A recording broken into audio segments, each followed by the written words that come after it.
She is a queer poet who has been performing since 2018. She writes about gender, class, recovery, philosophy, sex, isolation and friendship. So that's something for all the family, really, isn't it?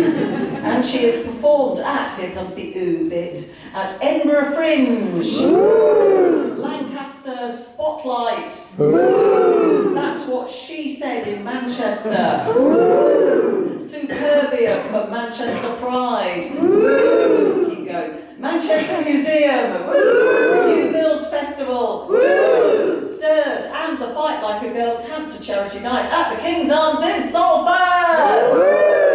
And you can find her at HelenDarbyPoetry.com. Please welcome Helen Darby!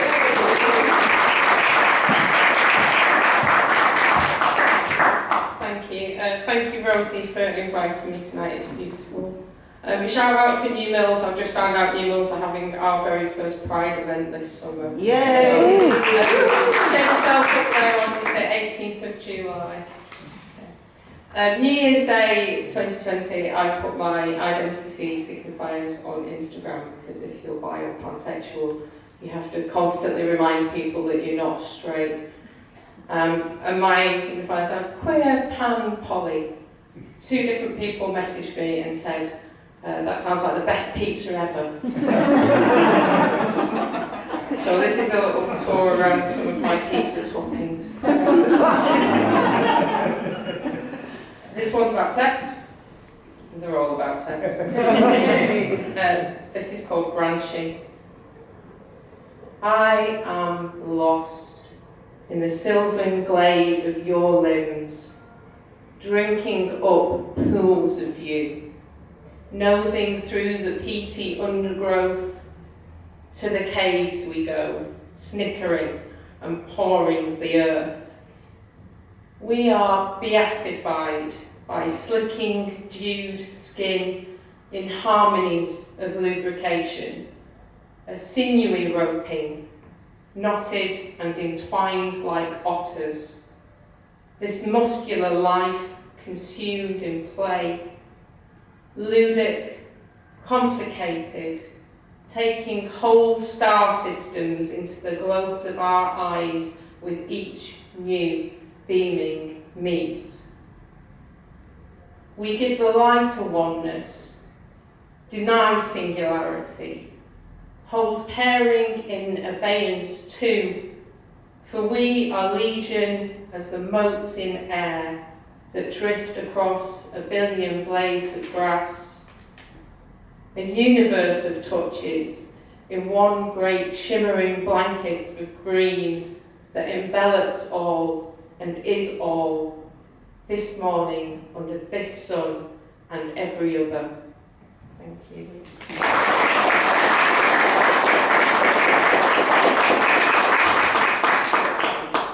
Okay, this next one's about a nightclub.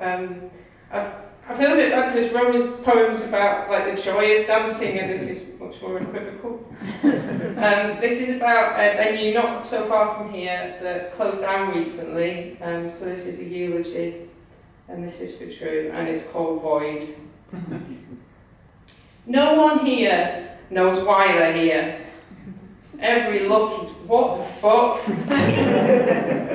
Gated by black-clad Cerberus barking, regulars only tonight. You swallow pride and shame combined, because you are a regular now. Take your green neon circlet of desperation and pass through.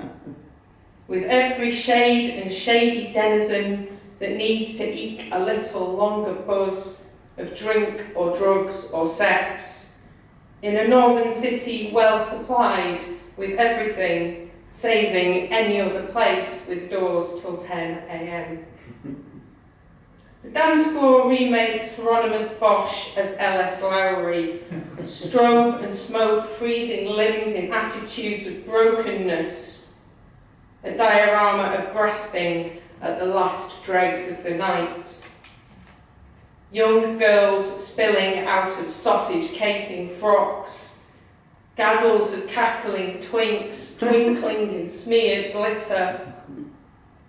Clouds of frayed drag queens alight like acid butterflies after long shifts working their shimmered wings to pay for a little nectar.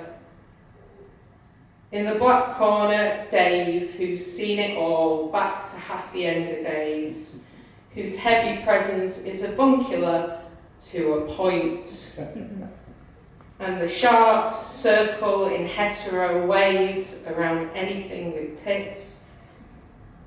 Sometimes they dance at me, a suggestion of limbs and crotch, but other times perhaps just stand to sway and weave in the general direction of my vagina. Glazed, glassy, bossy, rolled back, flickering with nystagmus, it is all in the eyes. More than grope or grab or grind, it is the eyes they try to tag you by. Keep your eyes to the lights, eyes to the white cap of the DJ. This is where your safety lies, as without that catch of eyeballs, they are weirdly powerless and move on. So you can carve a tiny niche of privacy and pleasure from this pit of angsty squalor. Take the beat for your bride, let your own extremities fly, and worship into Sunday dawning, the only answer you know. Thank you.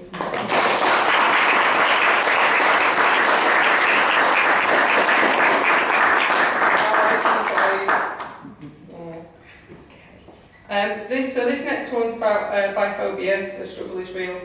I wrote this for a night about Frida Kahlo, the well-known bisexual. It's called Oh Frida, Why Did You Fuck Men? Oh Frida, when your painter's fingers slid into the wet yes of her acceptance, wasn't that enough? Craving her body, bowls full around her colourful flora, flowers unfurling. When I told my mum, she said, I think you'll be very unhappy if you make that decision.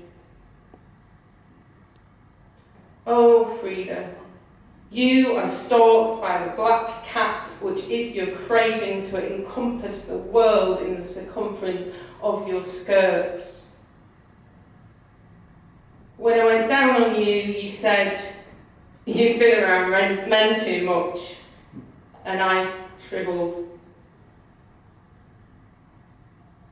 Oh, Frida, Diego pierces your third eye, paintbrush thick and dripping, bristling with socialism. When I texted you my love, you said, but you'll just go back to the cock, which was true. Okay,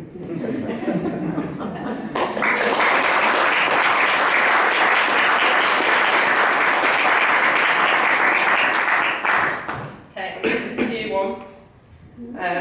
So I'm getting a bit happier with talking about who I really am. This is called post-genital. As your mum made you, or as the doctor aided you, bound or bouncing, made smooth or double D, acorn nubbin or swinging schlong, big old bucket or a wink in a thong. I don't care what you've got down there because I am post-genital and it's all the same to me. Delicious and cherishable, spectacular and memorable. I don't care what you've got down there because I am post-genital and it's all the same. You see, I love people best when they are close enough to taste. Salt, sweet, sour, bitter, and umami. Why would I choose one thing to be on my tongue forever, for the rest of my life? Luxurious and delectable, moist and heavy and, oh yes, so very shareable. I don't care what you've got down there because I am post-genital and I see if she says it's her clit, it's her clit. If she says it's her dick, it's her dick. If he says it's his clit, it's his clit. If he says it's his dick, it's his dick. If they say it's their clit, it's their clit. If they say it's their dick, it's their dick. Because I am post-genital and I don't have the stones to dictate what you've got down there. Instead, I'll pause patiently, maybe smile a little gratefully. Seek your eyes, primarily, and wait to be told. Thank you.